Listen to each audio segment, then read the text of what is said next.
केंद्र सरकारचा शेतकऱ्यावर जे काही हल्ला केला त्याचा निषेध करतो। दुसरी गोष्ट की अनेक गोष्टीची गॅरंटी मोदीजी देत आहे, मग हमी भावाची गॅरंटी का नाही? हमी भाव दिला पाहिजे ना। तुम्हाला जसं 7वा 8वा वेतन आयोग दिला जातं त्याचा तुम्ही पगाराची हमी देता, तुम्ही इतर बाकी हमी देताय, तर तुम्ही शेतकऱ्याला हमी भाव का देत नाही? आणि मग हे सरकार पूर्ण फेल झालेलं आहे या बाबतीत। सरकारनं हमीभाव, जरी मी सरकारमध्ये सामील असन तरी शेतकऱ्याच्या बाबतीत कुठल्याही चांगली योजना केंद्राने राज्यानं काही जर 2-3 गोष्टी सोडल्या तर दिल्या नाही। हमीभाव दिली तर योजना आखायची गरजच पडत नाही आणि ते दिली पाहिजे, रास्त मागणी आहे।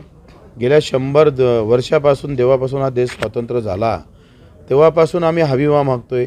शरद जोशी त्या काळात लिहायचे, भीक नको घेऊ घामाचे दाम, आणि हमीभाव द्या। तुम्ही वारंवार सांगत आहे स्वामीनाथन हा सगळ्या देशासाठीच लागू झाला पाहिजे। काय होतंय, 15% नफ्यानं सुद्धा भाव भेटत नाही। आता कापसाचे भाव 6,000 वर गेले, 7,000 आहे। किमान कापसाचा पर क्विंटल मागं मी सांगत नाही, राज्य सरकार असं म्हणतं का 12,000 रुपये खर्च निघतो। आता हा खर्चच 12,000 आहे तर नफा कुठं आलाय? म्हणजे आज तोट्यानं कापूस विकावं लागतं, घाट्यात कापूस विकावं लागतं। अशी जर अवस्था राहिली तर मला असं वाटतं का योजनेचं तुमच्या त्या सगळ्या विकासाचं काय करायचं आहे? शेतकऱ्याच्या खिशात पैसेच येत नाही, उलट जपकट होतं। सरकार त्याचा जपकट करतं आहे, डाका टाकतं सरकार। डाकेखोरी बंद केली पाहिजे ना सरकारनं।